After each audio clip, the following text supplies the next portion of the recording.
Good afternoon, everyone. Very happy Women's Day to all of you. And a big round of applause actually to all the men in the room. I am genuinely really pleased to see there as many men as there are, because I'm just coming from another speaking engagement at another company, and I could count on my hand how many men there were in the room. And I think it's very, very important that we have the support of our male counterparts. So thank you for joining us. All right, so as I thought about what I could possibly share with you today, especially given the theme of International Women's Day, which is Be Bold for Change, I thought about what I could share with you. And since at Shenomics, we're all about helping women live and lead from within, I thought, let me share with you this whole idea of finding and tapping into the hero that's inside all of us. Because if there's one idea that I personally find a lot of motivation and derive a lot of motivation and inspiration from in my own life, it is this whole idea of a hero's journey, and that is what I want to share with you today. So several years ago, I read this book by Joseph Campbell called The Hero with a Thousand Faces. Now, he was known as the world's foremost mythologist, and what he did was he looked around the world at all the heroes across time. So he studied Hindu mythology, he studied Greek mythology, and across cultures, he wanted to understand what makes a hero, and what does the arc of a hero's journey look like. And what he found is that you take any hero, whether it's in any culture, whether you take Hindu mythology, Greek mythology, every hero's journey can be broken down into very specific steps. So much so that if you look at any popular story in popular culture, take any of the movies that you like, Harry Potter, Lord of the Rings, Star Wars, all of these movies follow that same pattern of a hero's journey. So the reason why I want to share that with you today is because as we go through the steps, I want you to be able to see how you can relate to the same steps in your own life, and hopefully derive a lot of motivation and inspiration from that for yourself. And to illustrate the hero's journey, I thought, let me use an example that we can all relate to. How many of you watched this movie last year? Okay, almost all of you in the room. There's a reason why it was the highest grossing movie last year. It's the second highest grossing movie of all time.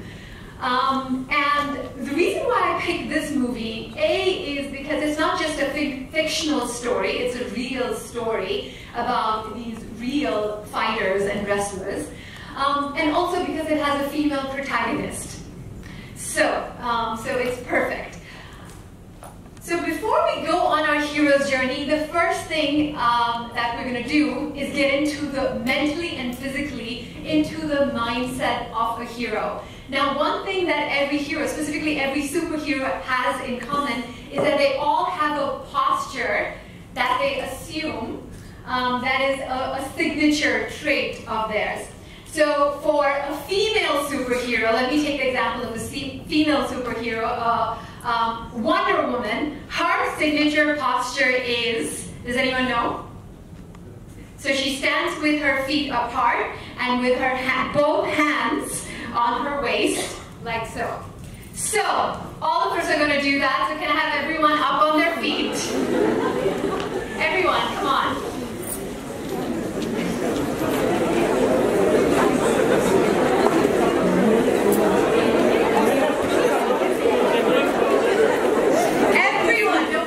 Nobody gets a choice in this. Alright, it's very simple, alright? So we're going to stand with our feet apart, both our hands on our waist. Okay, I know this feels slightly uncomfortable, but please bear with me. stay in this posture because I'll tell you why every hero has this posture. Now, there's been a lot of research done into the body language into our body language and why when we assume certain postures it really benefits us. Now, when you stand like this, with your feet firmly planted on the ground, with your chest back, shoulders rolled back, with your head up and your hands showing in an open body posture, when we do this, our body releases more testosterone, and as women also we have testosterone, which is a confidence hormone. So we begin to feel more confident by standing like this. And by standing like this, also our body, the level of cortisol, which is a stress hormone, the level of cortisol in our body drops down. And as a result of which, even if you stand in this posture for 2 minutes, you will begin to feel more confident. So for all the women in the room, you could do this for 2 minutes every morning before you come to work, and you'll be ready to take charge of your day. All right, thank you. Let's continue. All right, so let's go through the steps of the hero's journey. For simplicity's sake, I've broken it down into 5 steps. Now, every hero's journey begins with what is called the call to adventure. When the hero is called to do something bigger, something crazier, something bolder than he or she has ever attempted before. Now, the call to adventure can either come from within you. It could be a deep inner knowing within you, a voice inside of you that says, you know, I'm meant to do this. I'm meant to do something big in my life and I'm going to go after that. So it could be an inner knowing, or it could come from someone, somebody else who looks at you and sees a lot of potential in you and encourages you to go down a certain path.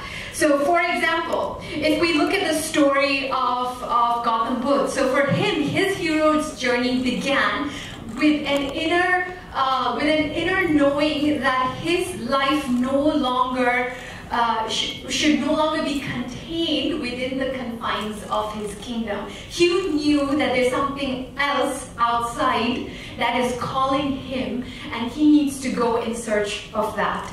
And so, and for him, his call to adventure was that. Coming back to the movie, in this movie, the call to adventure for these 2 young girls, Geeta and Babita, came from their father, right? So the father looked at them, and when he looked at them, he didn't just see 2 little girls. He looked at them and saw who they could be, which is world-class wrestlers. So for them, that was their call to adventure. Now my question to all of you in the room is, what is your call to adventure? Is it a bigger role? Is it a bigger assignment? Is it spearheading an initiative that you personally feel really passionate about? Is it proposing a new idea that you really care about in front of a group of senior executives? Whatever it may be, you know what your call to adventure is. And the easiest test to know that you have found your call to adventure is what I call the butterfly test. So when do we get butterflies in our stomach? When we're feeling a mix of nervousness and excitement. Thank you. Right? So you know there's something calling you when A, it scares the living daylights out of you. It should scare you, because if it's not scaring you, it means it's not challenging enough for you. So it will scare you, but at the same time, it will also fill you with a lot of excitement, because you know, if I go down this path, if I answer this call, it's going to take me to a much greater place. It's going to transform me. So every hero's journey begins with a call to adventure. The second step of a hero's journey is what is called the refusal. And this is very, very interesting. I personally found it very interesting, because here's the thing. The hero gets the call to adventure, but as soon as the hero gets the call to adventure, the very instinct of the hero is actually to say no. Why? Because that call to adventure is taking us somewhere where we haven't been. It's taking us into the unknown, and that is very scary, right? So for example, we see, again, if we look at Hindu mythology and the Mahabharata, so you look at Arjuna's story, when he was called to fight the great war, what was his first reaction? His instinct was to say, no, I can't do this. I don't think I can do this. At which point, Lord Krishna took him aside and recited the sermon in the form of Bhagavad Gita to make him realize that, look, this is beyond your small ego. You are being called to fight this war. And you have to get over your fear and get over whatever may be holding you back. The same thing we see in the movie. So when the father begins a highly grueling regimen for these girls, making them run around the village, do countless push-ups, telling them to jump inside a river, do they jump up and down with joy and say, yeah, okay, let's do it, this sounds so exciting? Is that how they react? No, right? They resist, they rebel, they don't want to do it. For the same reason, because whenever we are being pushed, whether we're pushing ourselves or whenever someone else is pushing us to do something bigger, something greater, it does evoke a certain amount of fear in us. Why? Because it's taking us outside of our comfort zone. And anything that takes us outside of our comfort zone does feel scary. But here's the thing, everything that we value also lies outside of our comfort zone. Whether it's our personal growth, whether it's our professional growth, whether it is things like love, happiness, you name anything that is important to you, anything that is meaningful to you, and you'll find none of it can be experienced inside your comfort zone. All of that lies outside. In fact, Joseph Campbell says of every hero that the way to move along the hero's journey is actually to take guidance from your fear, because the cave you fear to enter holds the treasure that you seek. So for the hero, the very cave that he is afraid to enter, he must enter, because that then is the journey or the road to his or her transformation. So for all of you, I ask you, what is the cave that you fear to enter? What is it that you are afraid of? And ask yourself and push yourself to do it anyway. This idea, personally for me, I found a lot of comfort in, because growing up I would read about all these heroes, and every time I would come across people I admire, they would seem fearless. And in my head, that's the idea I had, that to do anything of significance in your life, you have to be fearless. And that thought would actually make me feel quite inadequate in many ways, because I would look at myself and I would think, wow, then maybe, I'm not as capable of accomplishing as much, because I do feel fear. And I feel a lot of fear, in fact. And it was only much later that I realized that a true hero, in any shape or form, fictional or in real life, it's not that they don't feel fear. They feel fear, but do it anyway, because they take guidance from their fear and they see where it leads them. So for all of you as well, ask yourself what you are, whatever it is that you're afraid of, do it anyway. Especially for us as women, because many times we let the negative voices in our head sort of hold us back from doing what we should do. So if there's a thought in your head that says, I don't think I should ask this question because it sounds stupid, ask anyway. If you're afraid to propose a new idea because you're afraid it might get rejected, propose it anyway. If you're afraid to apply for a position because you're not sure if you're ready or if you're qualified enough, apply for it anyway. And that's what we see in the hero's journey. Now, moving on, the step 3 in the hero's journey is meeting the mentor. And again, this is a very common theme that you see in all stories. There's always a mentor that the hero meets, someone who is wiser, someone who has a lot more experience, who then uses his uses his experience and his insights and his wisdom to guide the hero. And we see the same thing in Dumbo, right? So who's the mentor in this case? The father, right? Now, here's the thing.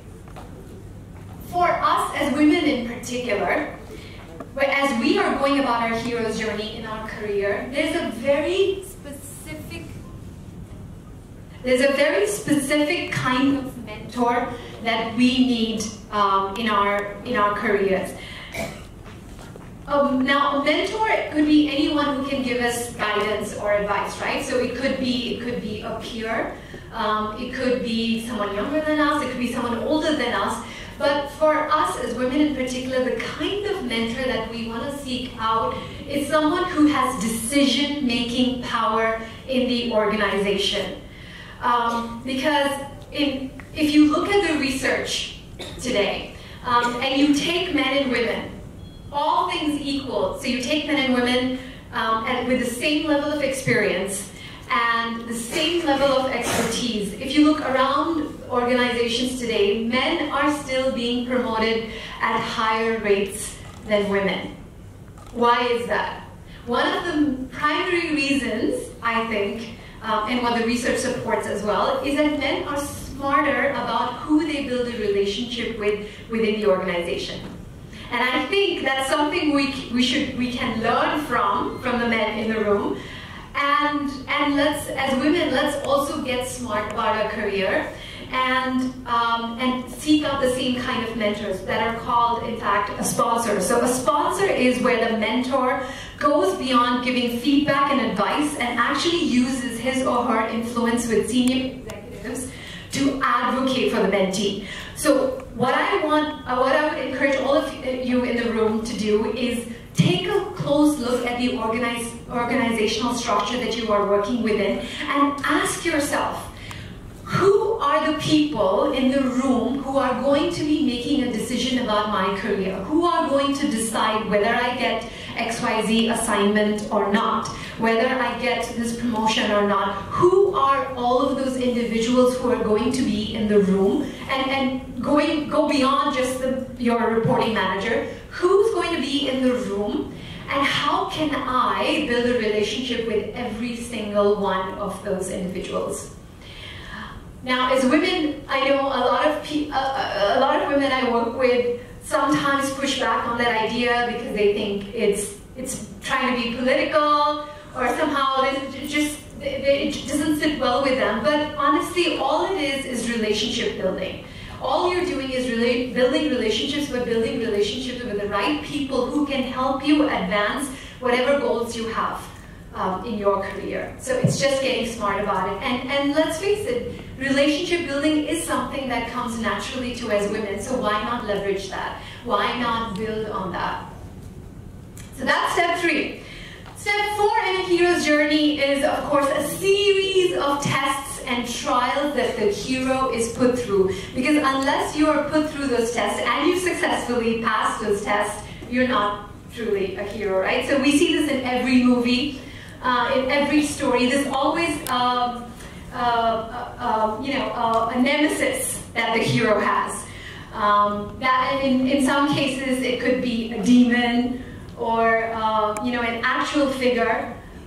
In other cases, like in this movie, it's not so much sort of like an arch enemy, but it is you are trying to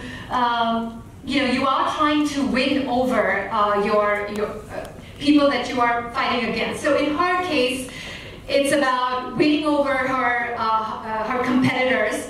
And you see, especially in the movie, she goes through there's a series of international matches in particular that she loses, right? And in her case, the question is, how do I keep going even when I experience one defeat after another? When I'm kicked down again and again, how do I find it in me to still get back up and keep going? And that's really the true test of a hero. Now, if you remember, in the movie, there's a really emotional scene towards the end of the movie where she's just about to go for the biggest fight of her life, which is fighting in the Commonwealth Games. And she's sitting with her father, and she turns to her father, who is her mentor, and asks, "Papa, what do you think my strategy should be tomorrow?" Remember the scene? And what does he say? He says, "Geeta, remember, tomorrow when you go out there to fight, you are not just fighting for yourself. You are fighting for every girl in the country. You're fighting for every girl who doesn't even see the light of the day because her life ends the moment she is born. You're fighting for every girl in the country who experiences discrimination. You're fighting for every girl in the country who is made to believe that she is not good enough. You're fighting for every girl who is made to believe that she cannot do everything a man can do. So when you go out there tomorrow, you remember all of those girls and all of those women." So my question to you is, what are you fighting for? Because as Ruchira said, there are going to be many challenges you're going to face in your career. That is a given. And I can just go through several of them that I come across in my work when I work with women. So you go from being an individual contributor to managing a team. There will be several people in your team who will question or challenge your authority because maybe they're older than you or they have more experience than you. When you have kids, there will be several days when you will have a sick child at home, but you will still have pressing responsibilities to take care of at work, and you have to come to work anyway, and you will hate yourself that day. You will feel so much anger and so much frustration and so much guilt on those days. And when days like that start increasing, you will reach a point when you will feel like quitting because it will feel too much. So what do you do then? As you continue advancing in your career and you get to the senior most levels, you will have to express yourself in a very confident and assertive manner. And when you do, guaranteed there are going to be some people who think you are too aggressive. I'll give you a quick anecdotal example. On Sunday, I was speaking at a conference. And after I was done speaking, this really remarkable woman came up to me and she says, "Bhavna, I feel like I'm doing everything right in my career. I'm the only woman in the room in most meetings, but I make sure I speak up. People will often talk over me. They won't let me speak, but somehow I still manage to get my point across. But the other day, I had a meeting with my manager, and he says to me, yes, you are confident, yes, you're assertive, but the problem is no one likes you." And it sounds funny, but at the same time, and it sounds funny because we know this happens. This wasn't the first time I heard something like that, and I know it's not going to be the last time I hear something like that. Because as women in particular, this is a double bind that we face. We can stay quiet in the workplace, keep our head down, just do our work and go home. But if we do, we are not going to be seen as a competent leader. People will like us, but they may not necessarily see as a competent leader. On the flip side, if you speak up, you challenge people, you make your ideas known, you will be seen as competent, people will respect you, but they may not always like you. So then the question for us will be, what matters more to us? Being liked or being respected? So here's my question to you. You are going to face multiple challenges across your career. The question I want you to really answer for yourself is, what are you fighting for? Because the clearer the answer is for you to that question, the more energy, the more strength, the more resilience you will find in yourself to keep on going. So what are you fighting for? Are you fighting to prove something to yourself that you can do this? Are you fighting to become an expert in your field? Are you fighting to become a role model to your children perhaps? Are you fighting to provide a better life for your family? Are you fighting to become a leader in your industry? What is it that you're fighting for? At Shenomics, we do a lot of work around getting women clear on what exactly is the vision that they have for themselves, for their career, and what is the leadership identity that they want to build for themselves that will help them get there.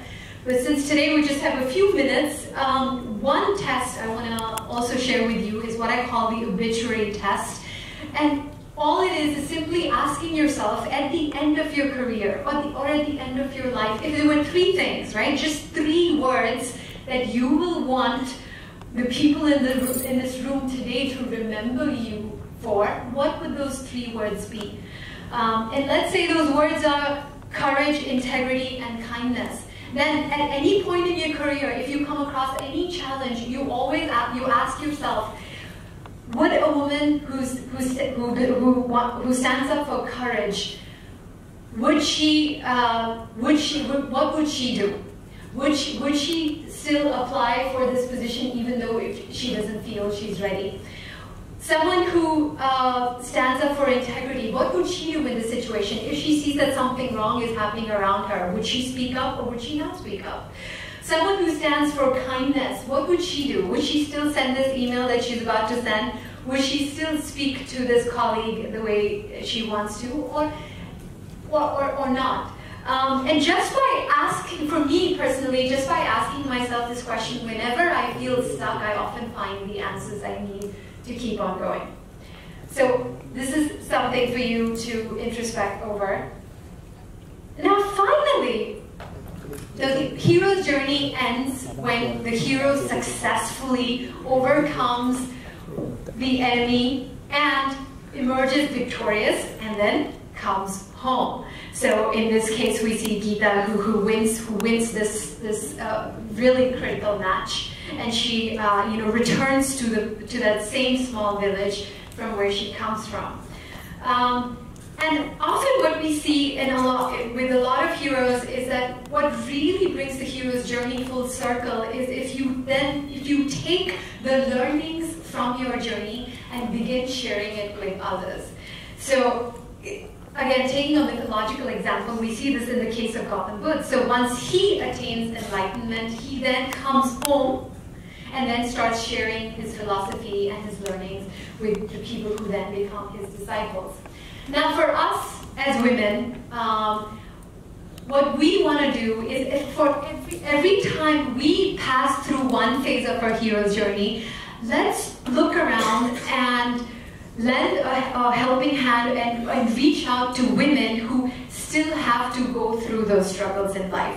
So if you have just entered the workforce, go back to your alma mater and see if there are women there who you can guide.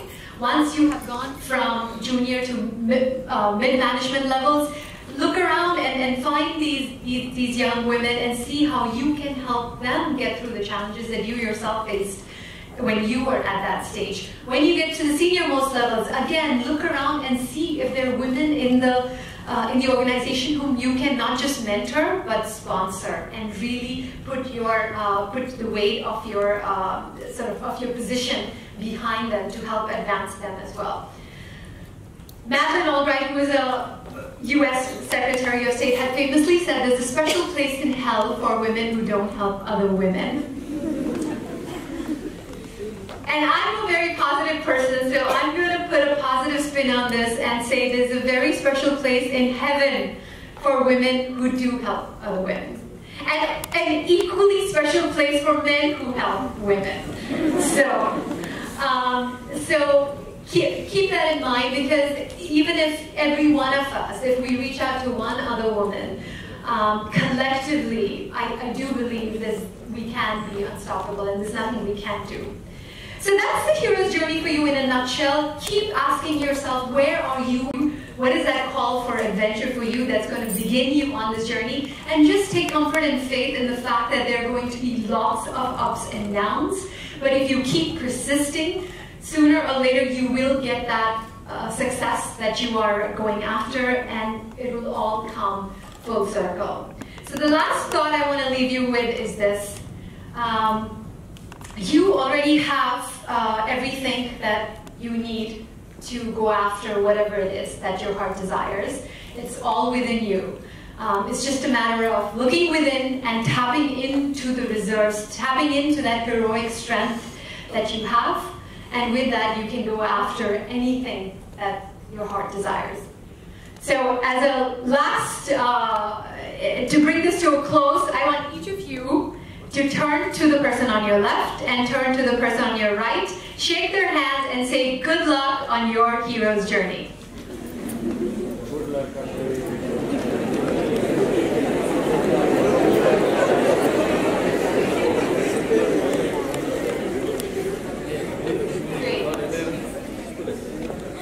And I do sincerely wish all of you all the best on your individual hero's journeys. Thank you.